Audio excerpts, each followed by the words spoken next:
Hello, good morning. This is Francis McCaffrey from McCaffrey's Crafts, and today I'm just sitting here in my shop waiting for a DHL courier to collect some packages. So I thought I would take the time to answer yet another question on blackthorn walking sticks. Another question that I get a lot is blackthorn rare? You see a lot of sellers, and over the years they put out this message that blackthorn is rare, it's not growing in Ireland anymore. It's this kind of mythical product that no one can find, and if you can find it, you are special. Now, I kind of want to debunk this myth to one extent today. And is blackthorn rare? No, not in Ireland. Blackthorn grows in many places. A quick drive around in April, you'll see it flowering before the hawthorn leaves. So it does grow in a lot of places. Like, I've driven all over Ireland. I've been places. Now, maybe if you're in Dublin or in even Antrim or Northern Ireland, it is a little bit rarer there, because what I've noticed when I've driven around the north of Ireland is that a lot of the hedges are well trimmed and cut back by a lot of the farmers. And to find blackthorn that you can use for a walking stick, you need to have a a bush that is overgrown, that you can find. So for many people, they think it's rare when maybe they're walking along the road and they can't see any bushes, and any bushes they see, they might see is cut back. So it kind of gave the impression that blackthorn is rare. But if you drive around, say, to the west of Ireland, there's I've seen quite a lot of blackthorn bushes. Like in the Northern Ireland, maybe Fermanagh, I've seen some blackthorn. But again, if you drive around like Antrim or places like that, on your way to, say, the Giant's Causeway or any of the tourist sites, you're not going to see too much up there. So in Cork, in Kerry, the southwest of Ireland, where I'm from, blackthorn is a common enough bush. You drive the ring of Kerry, you drive, all around. You can see these bushes everywhere. But, and here's the big but about that could give some argument to that it is rare, is that it is hard to find a good stick to make a fantastic shillelagh. You need to find a stick that is long enough. You need to be over 3 feet in length, that you can use to make a shillelagh. Now, these sticks are not going to be the ones on the outside of the bush. These sticks are going to be the one inside the middle. And what you have to do is almost like an army commando going on a mission. You have to work your way in very carefully without getting hurt or stung or injured into the blackthorn bush.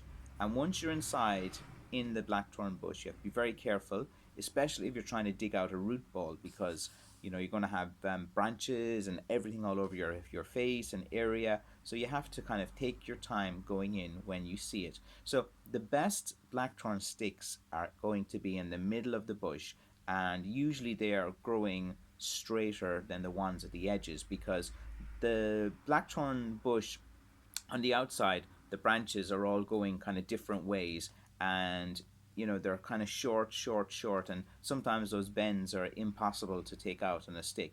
So if you find a good straight bit, not completely straight, like usually they might have like an S shape or something like that, but they're easy enough bends to get out. They are looking for the light. So if you think about it, like the bush is like looking for the light. So it's going and it goes up and it goes up and it sees light above the top and it goes this direction. Those sticks are good to get. Is it rare? Not really, I suppose, if you find many patches of overgrown bushes, but it is hard, and I can't stress that enough. It is hard to get those sticks out. It is physically demanding to get those sticks. It's rare for this reason, that it is so difficult, so physically demanding to find these sticks. Like, what you find is sometimes a guy will have a farm and he'll have a blackthorn bush and he'll pick out, oh, three or four fantastic sticks from the bush, and then that's it. He'll do it as a hobby, throw a few sticks, on eBay or whatever, and that's he comes and he goes. And I've seen so many stick makers come and go over the years. Like I've been doing this for a long time, and every 2 years a new stick maker emerges, runs out of blackthorn, he uses up his bush, and then he's gone. It's if I had like a penny for everyone that's seen, I'd be a rich man. It's they come and they go. There's only a few of us that actually stay around, because we continually search out blackthorn. We know a load of bushes, and we're willing to do the hard work. Um, Stick making, for blackthorn stick making and shillelagh making, is a hard job. It's going to wreck your shoulder a bit. It's going to wreck your hand. Um, it's like when you go in even to cut a blackthorn, you cannot. You think you can bring in like a small chainsaw and just do and do it, but given the nature of this bush, it's just wild and growing in every direction. If you try to go in with like a blackthorn, sometimes the chain can get stuck and different things, and it's hard to be carrying it in and out when you're trying to maneuver into these bushes. So the best way to even cut blackthorn is usually with hand tools, little saw, pruning saws. It just allows you to get the different angles that you can get, because sometimes you're working in really tight spaces and angles, and you don't have the time to spend. You can't spend like 3 4 hours trying to get one stick.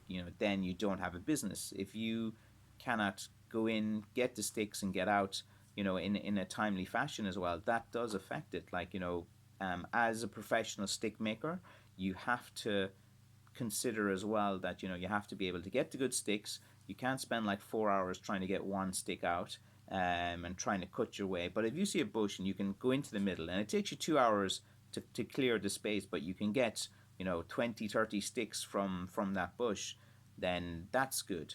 So blackthorn itself isn't rare in Ireland. It's maybe rare in Northern Ireland and around the cities. Um, but if you travel, especially County Clare, when I drove through County Clare around a few of the lakes north of Ennis and different places, you'd see it all the time. Even Galway, Mayo to an extent, Cork and Kerry, around by the mountains. Like it's really weird. You even see it growing by the riverside now in some places, and if you have the diligence and patience and determination to get involved in blackthorn and shillelagh making, um, you have to do an apprentice of sorts. Like you don't just go in and say, I've been doing this for 20 years, I'm a brilliant stick maker, just because you find a blackthorn bush and you're trying to create this story to sell them. You don't need to create stories to sell shillelaghs. You don't need stories to sell anything. If the product is good and it looks good, someone will buy it. Okay, it's an added benefit. The history of the shillelagh that comes with it. It has fantastic history, both in terms of the Irish faction fighters and how it was used in different parts of Ireland. The whole story and history around the blackthorn shillelagh is amazing. This is something that when you buy blackthorn, it looks great, it's functional, it's a good product. Okay, that alone is reason enough to buy it. But with a blackthorn, the added value comes in the history. The added value coming that this grew in Irish soil. This was made by Irish hands. Okay, so from Irish soil, made from Irish hands, you are supporting a craft industry in Ireland. You are supporting Irish heritage, supporting shillelagh makers. Okay, if I can make it, if I can do well, if I can get through this pandemic, this is going to inspire more people. Because if I've learned anything about business over the years, if one person does well, oh, I want to try that. Oh, I want to try that. I want to try that. And there's this kind of belief in Ireland that oh, he doesn't want me competing with him. He doesn't want me. Like at the end of the day, it's if there's a few others doing blackthorn, like I speak to my competitors. I know a few of them. I've even done business with a few of my competitors, I know a stick maker, in Tralee that's a really nice guy in to talk to. There's a guy in Clare I know, and there's a guy up north I speak to as well. And I find that that stick makers should have some camaraderie among the profession, because we all know how difficult it is. There's no easy path to stick making. It is, again, fantastic hobby. Stress of life, run the computer, go out into the shed, make a stick with wood, get it perfect, spend loads of time.